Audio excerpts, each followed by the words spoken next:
going on, everybody? Welcome in to NASCAR Coast to Coast, presented by Whelen Engineering. On the road, in the air, and around the world, Whelen is trusted to be seen, trusted to be heard, and trusted to perform. We're getting down to the nitty-gritty. My name is Chris Wilner, MRN Pit Reporter. Kyle Rickey out at beautiful Stafford Speedway. The leaves are changing, Kyle, and finally the sun is out. That means you guys get to go racing this weekend for the fall final. How pumped are you for that? I'm pumped because the sun is supposed to stay out for the rest of the week and into the weekend when we're racing. So, and temperatures somehow are going to be like 80 degrees. Not sure why Mother Nature's suddenly being nice to us, but we'll take it. It's about time. It's a little long overdue. You had to push this back for several weeks, but good to hear that the weather's gonna be great. I know when we go out to Martinsville Speedway at the Motor Racing Network crew, it's gonna be close to 80 degrees as well, which normally we're packing our hats, gloves, parkas, all that good stuff. So it'll be interesting for sure, as of course we get down to the last couple of weeks of the NASCAR season, which means we're getting back close to the end of the season for all of our NASCAR Roots racing action. Of course, still a couple big races on the calendar in the next couple weeks with the All-America 400 as well as the South Carolina 400, but still lots to come and lots that happened over the weekend, Kyle. We've got schedules being released with the NASCAR Whelen Modified Tour. Of course, their season finale coming up this Thursday. Actually, today, when the show airs on Thursday, we'll have a Thursday night action for the season finale for the mods. But let's talk about the week that was, and we'll start with the drama at Tri-County with the Cars Tour. Let's start with the late model stocks, a little less drama, as we saw Brendan Butterbean Queen get a redemption win, I guess you could call it. Ran out of fuel back in August when Landon Huffman took home 30 grand. He goes out and wins it. What did you think about the late model stock race before we get to the drama-filled pro late model event? Yeah, that was the nightcap. A fairly tame race from what we saw earlier in the night. Brendan led most of the event, held off Mason Diaz, Landon Huffman at the finish, led a majority of the lap. So a dominant night, and like you mentioned, a redemption night for him. So a good event, great car count in both of the divisions, and but the tamer of the two events from what we saw about 90 minutes prior to that. Yeah, just a little bit. And by the way, with the win, Butterbean 19 points back now of Mr. Carson Quapple for the late model stock title. Again, they wrap up their season November 4th at Caraway. Okay, let's get to the pro late model event. Where do we start? I guess the first thing we can start is with the finish, Kyle. You have the youngster Gavin Bochelle, who I've had the pleasure of watching on the dirt ranks here at Millbridge Speedway, of course, running sprint cars for Christopher Bell's team. Goes out with the Rackley crew, is in second the final couple of laps, and gets into Ashton Higgins, turning him around into the wall. Bochelle goes on to cross the finish line first, then gets post-race penalty for rough driving. That gives the win to Kaden Quapple, who's your points leader on the pro late model side. But Kyle, what did you think of the move that Gavin put on Ashton there at the end? I mean, he did what he had to do. It wasn't the cleanest move. It's something I think we're seeing more and more in that type of racing in that region of the country, mainly in the Cars Tour. We've seen a lot of it, I feel like, this year. Last lap, last corner, I can't win, so I guess the guy in front of me is not going to win. I'm not quite sure what was going through his mind, but neither of them got the win. And Kaden, who crossed the line in second, ultimately was awarded the win after his drama from about 20 laps earlier with Katie Hettinger. Yeah, so let's talk about that, because Katie was handed down a penalty by the Cars Tour just yesterday before we recorded this show. So what was going on there? Because it seemed like, first of all, it seemed a little early in the race for me, but what was your take on the contact with Katie? Well, the first one, here's how it started. Yeah, here's how it started. The competition caution came out. The field was, clean and green. Everyone was strung out. I guess that's why they have competition cautions down there. I'm not a fan of them. Have never been a fan of them. Let the race play out the way it should play out. It's a 100-lap race. Let it go without throwing all these cautions. But they threw the caution. They bunched everybody up. Kaden had a great run in the outside of, Kaden had a great run on the outside of Katie. They came together after 3 laps of really good side-by-side hard racing. Katie had it wound up in the outside. Kaden looked good on the bottom. Not sure what happened off turn 2, but they came together. Some would say Kaden didn't leave Katie a lot of room, and Katie got out of shape, went spinning, got the outside wall. Kaden was then black flagged, so obviously the officials saw that he was at fault, or at least a part of the incident. So they were both at the back, and then Katie right hooked Kaden on the restart, and that pretty much ended her her day and ultimately her Cars Tour season. Yeah, so she was handed down a 1-race suspension by the Cars Tour, which means she will not be taking part in the season finale at Caraway. Not suspensions, more penalties came out as well. Ashton Higgins, who crossed the racing surface right after the checker to go confront Gavin Bochelle. That's a no-no. He was sent home with a fine and on probation. Gavin Bochelle's on a probation. So heated tempers in a very busy but competitive season for the Cars Pro Late Model drivers.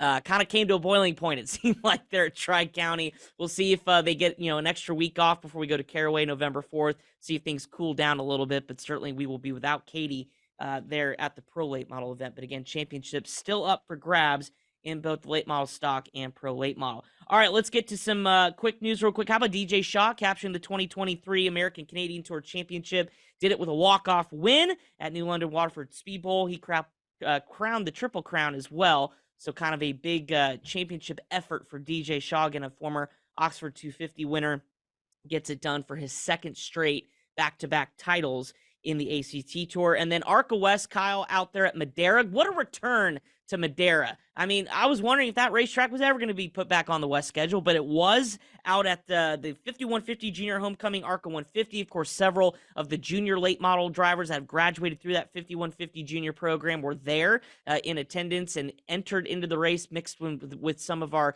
championship competitors like Sean Hingarani, who was awfully quiet, Kyle. We talked about kind of that championship run. It seemed like when Landon Lewis was not in the car the last several weeks, it seems to be a walk-off, but not really for that Venturini Motorsports driver. Had a little bit of an issue, but it was Kaden Honeycutt who was stealing the show yet again.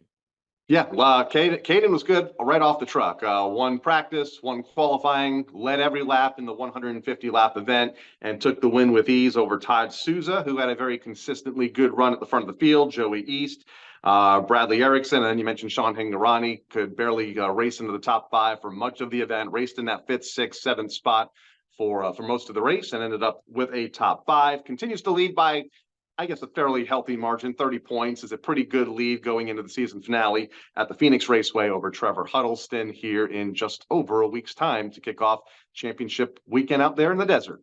Yeah, it was not a good weekend for Sean for sure. I had to go to the tail of the field at the start of the race for unapproved adjustments, so just kind of was trying to claw back from there. And Madera is, as we'll talk to our guest, actually will be Kaden Honeycutt here coming up on the second part of the show. It kind of reminds him a little bit of Martinsville. So I think it's something where obviously at Martinsville, tough to pass. If you're at the rear of the field, you go threaten getting a lap down early in the race, and qualifying is huge. So the fact that Sean had to start at the rear of the field just really put him in a hole, and it's hard to bounce out of. So again, has that margin, 30 points there going into Phoenix. Anything could still happen. Trevor Huddleston, what a great season for him just to be in the championship discussion as we go to Phoenix here in 2 weeks. But of course, anything can happen. And of course, we'll have that on the Motor Racing Network coming up next week. All right, well, let's get to our guest. Let's get his thoughts on Madera Speedway. Of course, his win with the ARCA West Championship, and of course, his full season. He's been running the Truck Series nearly half the year for a couple different teams,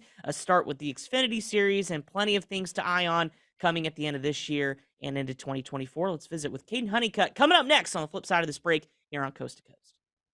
Whelen Engineering, a global leader in the emergency warning industry, designs and manufactures reliable and powerful warning lights, white illumination lighting, sirens, controllers, and warning systems for the automotive, aviation, and mass notification industries worldwide. Whelen products are designed, sourced, and manufactured in America and tested on site to meet the toughest industry standards. Whelen Engineering, manufactured in America for over 70 years. We never left, and we're here to stay.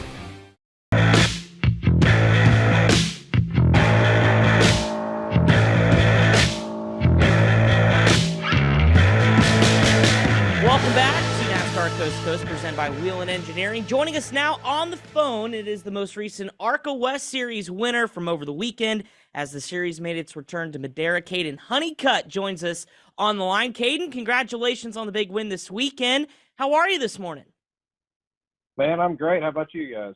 Oh, we're doing fantastic. Probably not as good as you coming off of a win. I know race car drivers feed on momentum, and you've had some momentum every time you've stepped foot behind the wheel in the ARCA West Series. It seems to bode pretty well for you. Talk about your weekend here at Madera this past week. Well, I mean, it went about as good as any weekend can go. We had a great car right off the trailer. Bruce Cook and all the guys at the shop did an amazing job, as they always do, to bring a fast car. We just, we were all, Madera was just a place that nobody's been to in a long time, so no one really knew what to expect with the new series and new drivers and stuff like that. But I thought the race went great. So, maybe it was probably a little bit more hectic at the end than I was hoping for, but still we're able to get it done. Took the lead right off the rip and was able to not look back and lead all the laps, and pretty much an uneventful race for our part. And we were able to bring the checkered and come out with the team standings lead going into the last race. You mentioned hectic late in the event. That was because of a couple of late race caution flags. But when a driver dominates a day like you did, practice, qualifying, race, you led all the laps, it looks, easy on paper. It looks like it was a perfect day on paper. But I think we all know that for us that have been around in the industry long enough, there was probably not much easy about that day for you guys. No, not at all. I mean, it's always restarts were absolutely hectic the entire time.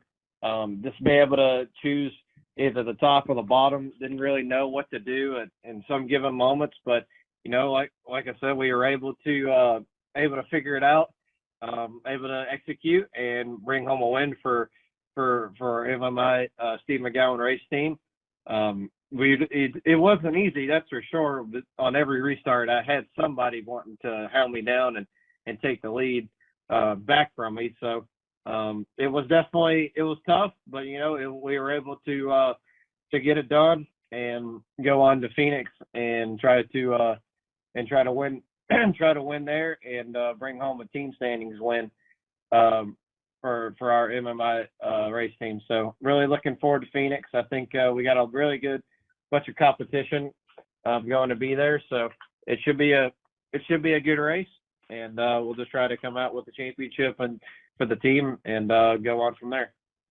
As we put a bow on this past weekend, Kaden, what was so challenging about Madera? I know it was kind of a even playing field, I guess. I know there were some of those 51 junior late model kind of veterans and champions from years past that were entered in the event, so they have a little bit more experience. But for the series in general, making its return there, what made Madera maybe a challenge as far as just how to race that racetrack?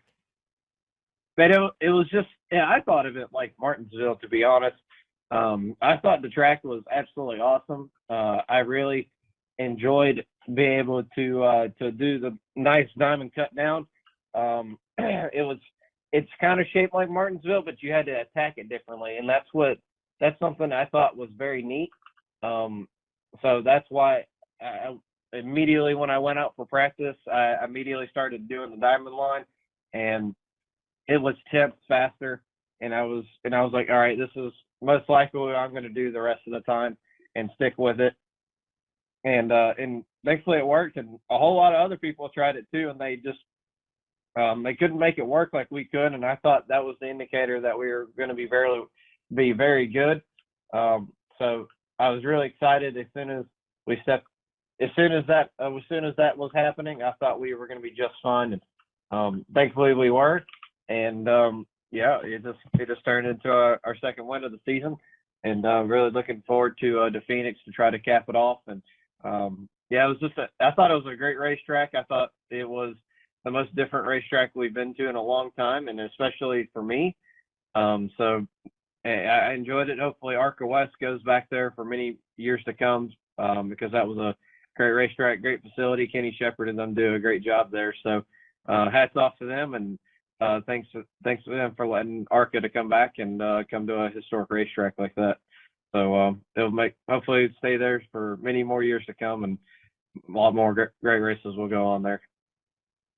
You mentioned Phoenix, the final race of the ARCA Menards West Series season coming up in just over a week time, a race that you just mentioned that you're going to participate in as well. Do you believe in momentum? You have a lot of it right now, and do you think it can carry over to a much larger Phoenix Raceway next weekend? Yeah, absolutely. I think with what we're trying and what we're going to bring to the racetrack, really looking forward to that. we're going to try to obviously compete for a win. Even if Joe Gibbs and Venery all going to be there, we're still going to give it our all. I think we'll have a great car. I've had Phoenix experience before, so I'm really looking forward to it in the truck and also the ARCA car. So a lot of racing to go on, and a lot of track time will be put down, which will be good for me, for both ARCA and truck. So like I said, really looking forward to the weekend. I think it's going to be great.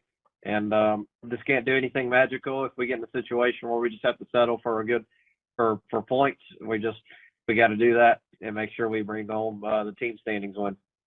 You mentioned the Craftsman Truck Series. I know you've had several starts, this year alone. Roper Racing comes to mind. I think Young's Motorsports you've been a part of as well.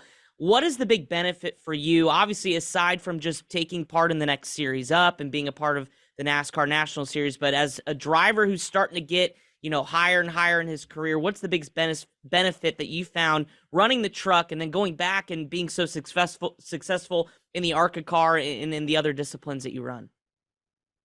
And honestly, I have found that the ARCA car is harder to drive than the truck. When I did that at Bristol, did the double duty at Bristol, I was really surprised how much easier the truck was compared to the ARCA car. Honestly, I wish I got to drive ARCA a little bit more, going and seeing how that drove at Bristol. So I'm really excited to see how it goes at Phoenix. I've learned a lot from the trucks to be able to take down to ARCA, and especially experience-wise and race-wise. So, and ARCA has also helped me get ready for the truck better when I show up to the racetrack. So, yeah, I mean, there's a lot of variables that go on, but man, I like the ARCA car a lot. I think it's a great car, and being able to take the experience I've had with the ARCA car to the truck is very valuable, and it's definitely something that I will be very cherishable for and thankful for the opportunity to from Young's Motorsports and Bruce Cook, and we'll just go to Phoenix, take the best opportunity we can, and do it with what we got, and we'll hopefully come out on top for the ARCA car and have a nice run for the truck. Following Phoenix, I know we've seen you in a bunch of different series over the course of this season. What do you have left on your schedule? I know Snowball Derby has been a big event for you the last few years. Runner-up finished there a few years back. Is that, obviously that race is coming up. Is that part of the schedule before we get to the holidays for you guys? Well, unfortunately not. I have not participated in Derby for at least 2 years now. So I just right now I'm probably going to run the rest of the run one more Cars Tour race after the Phoenix race, and then I'll run the South Carolina 400 and the Thanksgiving Classic to end the season, and the late model stock, and maybe some pro races with E33 race team. I'm also going to run the pro late model for them at Caraway. So a lot of racing still left to go. So right now I just got to do the best I can in what I got, and try to make the most out of it, and try to win to be able to go forward and run in the trucks next year. That's what I really want to do, and that's the goal right now to happen. So you got to win in order to move on. That's certainly for sure. And Kaden, you talked about how you've got a lot of short track racing coming up, to close the season. And as somebody who's come through those ranks and still runs in those, how has, especially when you look at the Cars Tour and things like that, how has late model stock and just late model racing in general changed over the last couple of years, especially now that you've gotten to see kind of the other side of things on the ARCA side and even in the trucks and Xfinity? But then when you come back to racing in the short tracks with late models, just how much has it changed over the last couple of years? And it's changed a whole lot competition-wise, that's for sure. It's changed the aspect of competition in the matter of, like, you have got to be on your game the entire time. You cannot let up for one weekend, because if you let up for one weekend, you might as well not even think about running in the top 5 or top 10. So the amount of competition I've been fortunate to be able to race in the Cars Tour has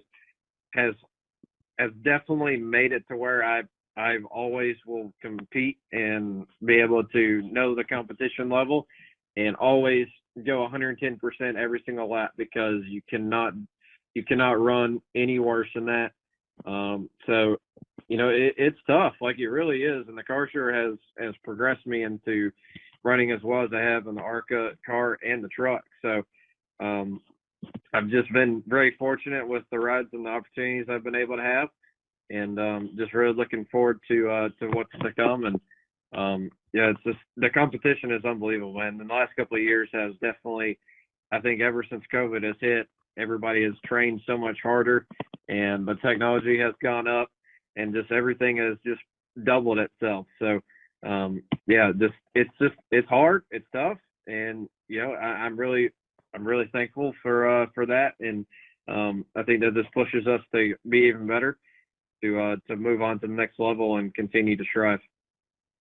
Been fun to watch those cars tours events here on Flow Racing over the last couple of seasons. Final question for you. Looking to the truck series, you've run just under half the season with several different teams, as Chris mentioned earlier in this interview. Have you met your goals? I guess what were the goals going in, and have you met them now with a couple of top 10 finishes and another very deep field that we see week in and week out?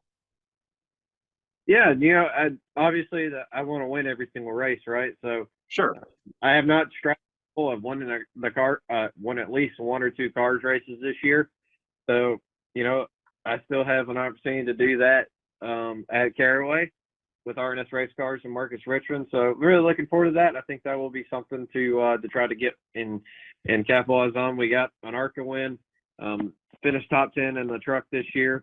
So right now we're just trying to, the goal is obviously winning everything, but for Phoenix it'd be winning the team championship and as well as run in the top 10 at Phoenix for Tyler Young and Young Motorsports. So got some goals left for the rest of the season to win some big races and run well the rest of the season, and try to move on to 24 where bigger and better things.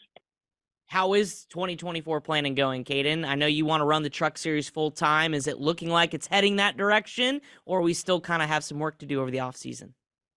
Yeah, I just got a lot of work to do over the off season. Right now sponsorship is a big thing that I don't have, is basically just money, and to be honest. So right now just looking for partners and sponsorship opportunities to be able to run in the full season next year. I don't have anything fully planned out. So right now nothing's been signed. I'm working for the job every single race I'm getting into. That's why every race is so important. So just really trying to do well at Phoenix, do what we're supposed to do, and maybe make that a little bit more easier. All right, well, partners listening to the show, give Kaden Honeycutt a call, looking for opportunity to run full-time in the truck series next year. But Kaden, thanks so much for joining us today. Congratulations on the ARCA West win, and best of luck as we go to Phoenix next week. And you pulled double duty. That's a busy weekend. And, of course, it's championship weekend with, I guess everything, ARCA West, as well as our top 3 series in NASCAR. So a big-time weekend out there in Phoenix. Go enjoy it, and best of luck. Yeah, man. Thank you. I appreciate you guys letting me on. Absolutely. Kaden Honeycutt, big ARCA West winner over the weekend at Madera. Coming up next on the show, a lot of news and notes to talk about, as well as some big races here as we get ready to cap off the 2023 season. That's all next here on Coast to Coast. Whelen Engineering, a global leader in the emergency warning industry, designs and manufactures reliable and powerful warning lights, white illumination lighting, sirens, controllers, and warning systems for the automotive, aviation, and mass notification industries worldwide. Whelen products are designed, sourced, and manufactured in America and tested on site to meet the toughest industry standards. Whelen Engineering, manufactured in America for over 70 years. We never left, and we're here to stay.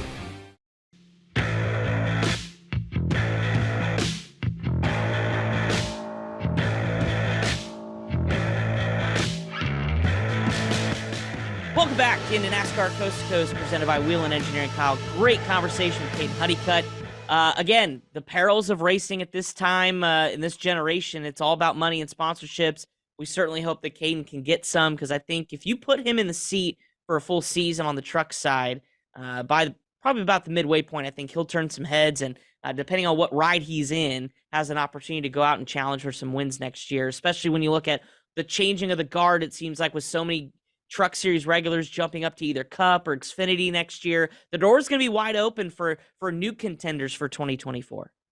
And driving for Tyler Young's Motorsports, that team has come such a long way here the last couple of years. It's been to victory lane, getting a victory at Talladega, finding more consistency in the top 10, top 15. So, that could be an option for 2024, a full-time option anyway. He's done well with it part-time here this season. Look forward to seeing what he does at the Phoenix Raceway next week, part of the big doubleheader with the ARCA Series West as they wrap up their season.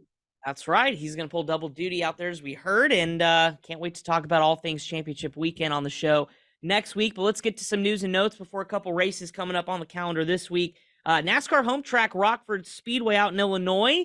It's holding its final event this weekend, Kyle. One of the staples out in the Midwest, just about, I don't know, maybe an hour or so west of the city of Chicago, out there in Rockford, kind of saying farewell. And it's not the only track that's been saying farewell this year. I know Devil's Bowl Speedway just had its final World of Outlaws Sprint Car Series event. That racetrack that has been there since the inception of the World of Outlaws is now going away. So we talk about racetracks, coming, but more so lately it's been racetracks going. And here's another one that's saying goodbye this year. It's been tough for a lot of these short tracks to kind of climb out of what happened 3 years ago and get reestablished, get competitors back, get fans back.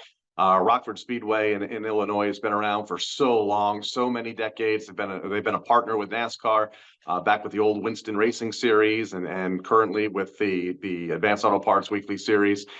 Yeah, tough to see them go. I know it's a home track of our own Pete Pistone, that is, who we work with here on the Motor Racing Network. I know he'll be taking in the festivities there for the final event this weekend. So hopefully they have a good turnout, a good show, and a great send-off to what has been a historic facility in grassroots short track racing. For sure. Well, after some sad news with that, let's get to some good news. The NASCAR Whelen Modified Tour announcing its 2024 schedule just this past few days, and we're going down from, I think, 19 to 16 races, Kyle, beginning, of course, at New Smyrna Speedway in February. That's on Saturday, February 10th, and it rolls through a lot of our, typical tracks that we see throughout the year, Richmond Raceway, Thompson. Anything surprise you as looking at 2024 as we get set to wrap up their championship here tonight on Thursday?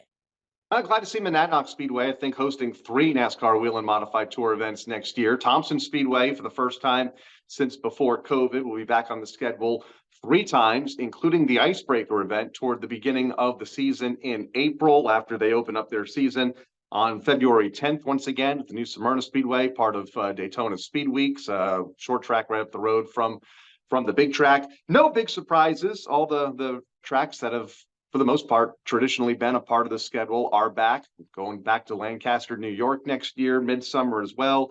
And we'll wrap up for a 3rd consecutive year at the Martinsville Speedway on October 26th. So good schedule. Losing 3 events, I don't think is a bad thing. 19 this year was a lot for the teams, especially travel wise. And remember, these aren't big budget race teams, and it was asking a lot to grow to 19 events. Especially in a lot of races that are out of the Northeast region, like a Richmond, like a New Smyrna, some of the other racetracks that they have gone to in recent years that are away from the Northeast. So we'll see. Hopefully the car count improves just a bit, but expecting a great field this weekend at the Martinsville Speedway. Nearly 40 cars entered for the race on Thursday night. Yeah, cannot wait for that. But big news again. Congratulations, Whelen Modified Tour. Things are healthy going into 2024 and a great schedule, as you mentioned, with Thompson. And I'm excited Seekonk is back as well. Put on a great race this year, and that one's coming back on June 1st. So good stuff out of the NASCAR Whelen Modified Tour. Quick short track news. Landon Huffman found a new home for some of the big Virginia Triple Crown events, as well as the Cars Tour, joining Jimmy Mooring Racing after running for Nelson Motorsports this year. So quick turnaround for him. Of course, a former Hickory Motor Speedway track champion as well. His father, Rob Huffman, is going to be his crew chief. How about that? A 5-time Goodies Dash champion is going to be with father and son duo. That's going to be pretty special, Kyle. Anytime you can have father-son team up to go for a championship in one of short track racing's premier series. And the Huffman name has been around, like you mentioned, for decades and decades and decades, dating back to the old NASCAR Goodies Dash series. Missed that series. They were fun to watch years ago at tracks like Hickory Motor Speedway. I think was one of their home racetracks for many, many years before the series went away. So good to see the Huffmans back and doing well. Finally, before we get to a couple races coming up this week, Kyle, let's get your thoughts on Martinsville Speedway. And, of course, it is the cutoff race for the Championship 4 at Phoenix for both the NASCAR Xfinity Series and the NASCAR Cup Series. Let's start with the Xfinity Series. We saw Sam Mayer get the dub out at Homestead to be the first driver to lock in officially. You've got John Hunter Nemechek, who's 44 to the good, probably think unless he has a disastrous day, which he's trended to not have those as of late. So I think he's pretty much a lock to join Sam Mayer. But then it gets tight. 3 points from Cole Custer, Austin Hill, both 3 above the cut line. 3 below the cut line, Justin Allgaier, who I feel like this season has been the season for Justin Allgaier, yet he comes in 3 below to Martinsville Speedway. Of course, Sammy Smith, Chandler Smith, Sheldon Creed, all in must-win situations. But what do you think? Anybody can spoil the party, or will it be a tussle between Austin Hill, Justin Allgaier, and Cole Custer?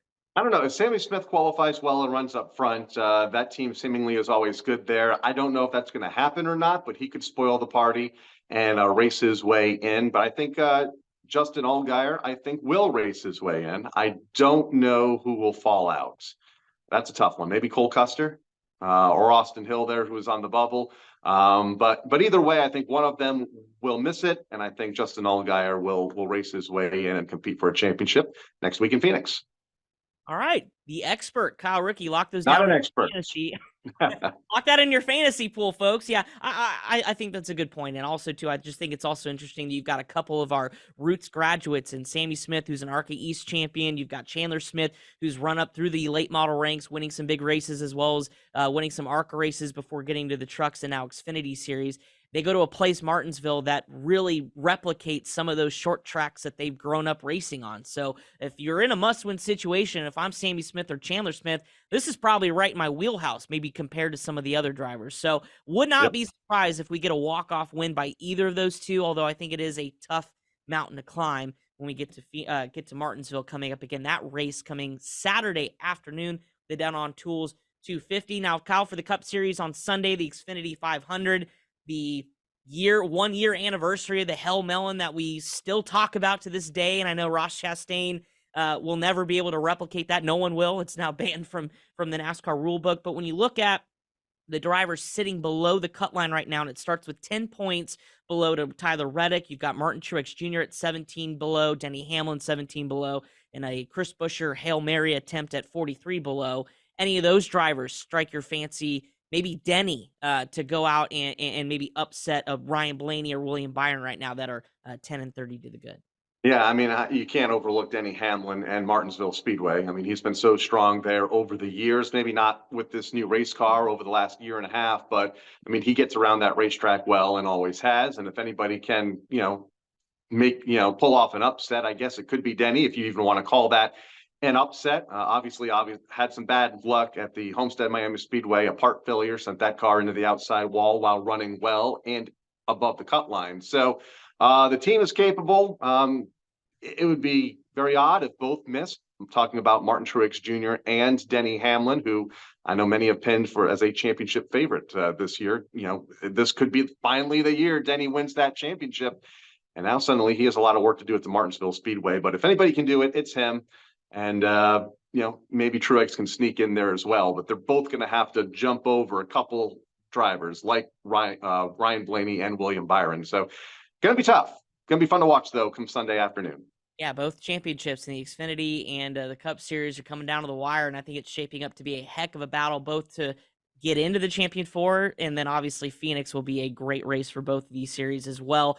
I agree with Kyle. Denny Hamlin cannot afford another heartbreak in missing the Championship Four like he did last year when Ross Chastain pulled the move and nipped him by about 4 feet at the line for that transfer spot. Denny's probably thought about that, not forgotten about that moment and how it felt. So wants to make sure that he can get in on good. I think Ryan Blaney's been impressive too as well. A couple great races for him. If he does what he needs to do, he should be okay. There's a chance that Tyler Reddick and Christopher Bell will represent Toyota in the Championship Four instead of a Martin Truex Jr. and Denny Hamlin. I didn't have that on my bingo card going into Phoenix. But again, anything can happen. MRN will have the coverage of those races coming up this weekend. A couple races to talk about, Kyle, on the route schedule. How about the Virginia's for Racing Lovers 200 NASCAR Whelen Modified Tour Championship finale at Martinsville Speedway. Tonight, Thursday night, we've got the MRN crew headed that direction for a thriller like it was last season when we crowned a champion. And now it's coming down to Ronnie Silk, Justin Bonsignor. Who's your money on here tonight? Oh, it's going to be tight. Big field of cars, so Ron Silk can't afford to slip up because Bonsignor will be there to capitalize.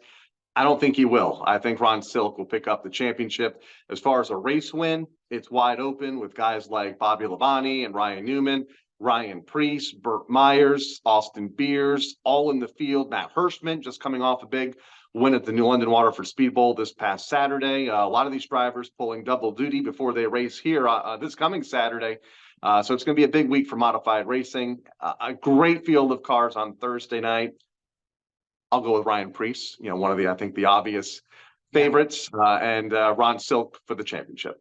Yeah, 100%. It's pretty much anybody's game. And I could see a youngster like Austin Beers, who turned some heads earlier this year, picking up a win, could spoil the party as well at Martinsville. Of course, NASCAR is going to be watching as teams roll into Martinsville for the round of 8 weekend, and they'll have their eyes on what's going on. And Corey LaJoie put on a good race last year too as well. A little bit of controversy though, but again, winning his grandfather clock. So we'll see who's the next to do it. Again, that race is coming up on Thursday night tonight. You can hear it on the Motor Racing Network broadcast. We've got a crew going up there as well. So it should be a good time. Again, that race is also at 8 p.m. by the way, if you're keeping track of the time. Smart Modified Tour at Orange County, they're wrapping up their season Saturday afternoon at 4 o'clock. You can watch that on Flow. And Kyle, a preview. Finally, the Napa Fall Final is here. Your final event for Stafford for 2023.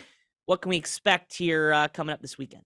Yeah, it's also the final event for the Monaco Modified Tri-Track Series, the series that runs up here in New England, along with the NASCAR Whelen Modified Tour and some of the other different divisions. 42 entries right now for, I believe, what will be 30 starting spots for Saturday afternoon. Matt Hirschman, the most recent winner. In fact, he's won the last 2 races, won the Spring Sizzler here last year at Stafford Speedway. So I think he's one of the favorites, no doubt, come racing here on Saturday afternoon. But tune us in. It's going to be a good field of cars. All the best of Northeast Modified teams will be here, and going to be fun to watch. A lot of the local SK Modified teams will be stepping up to run in the event as well. So going to be a great race, a great day for racing. 80 degrees, sunshine. The SK Light Modifieds will be on track. The SK Modifieds will be here as well. So going to be a full day, and looking forward to it.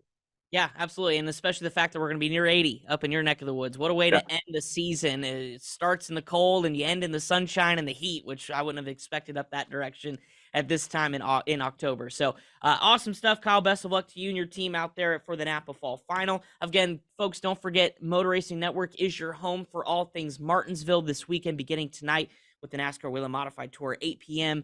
Eastern Standard Time. Saturday, things get going, a little triple header broadcast for you, 12:30 p.m. Eastern. We'll have NASCAR Cup Series practice and qualifying for Martinsville Speedway, and then go right into the 3 p.m. broadcast of the Dead on Tools 250 for the cutoff race in the round of 8 for the NASCAR Xfinity Series. And then Sunday, NASCAR Live Race Day hits the air, 1 p.m. Eastern Time, leading into the Xfinity 500 as we find out who goes to Phoenix to fight for a championship. Good stuff, Kyle. Kyle, by the way, when this is all over for the Napa Fall Final, what's the plan here? Vacation?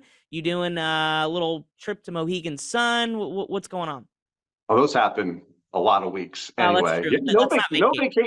No vacation planned right now. I need to get back to Disney. That was my hot spot for many, many, many years. So maybe during the off season, we'll take a trip down there. But right now, we're already getting ready for 2024. Here at the Stafford Motor Speedway. Yeah, with a schedule release this week. See StaffordSpeedway.com for all the details. There you go. Good little plug. You buried the lead. Your schedule coming out here later this week, so be sure to tune in for that. Well, good stuff, Kyle. Appreciate it. Enjoy the rest of your weekend, and good luck with the Napa Fall Final. Of course, for our producers, Pat Jackers, and I'm Chris Wilner. Thank you so much for tuning in to NASCAR Coast to Coast, presented by Whelen Engineering. On the road, in the air, and around the world, Whelen is trusted to be seen, trusted to be heard, and trusted to perform. Enjoy your weekend of racing and all things from Martinsville Speedway. Don't forget to tune into the Motor Racing Network. Of course, we'll talk about it all going into championship week next week.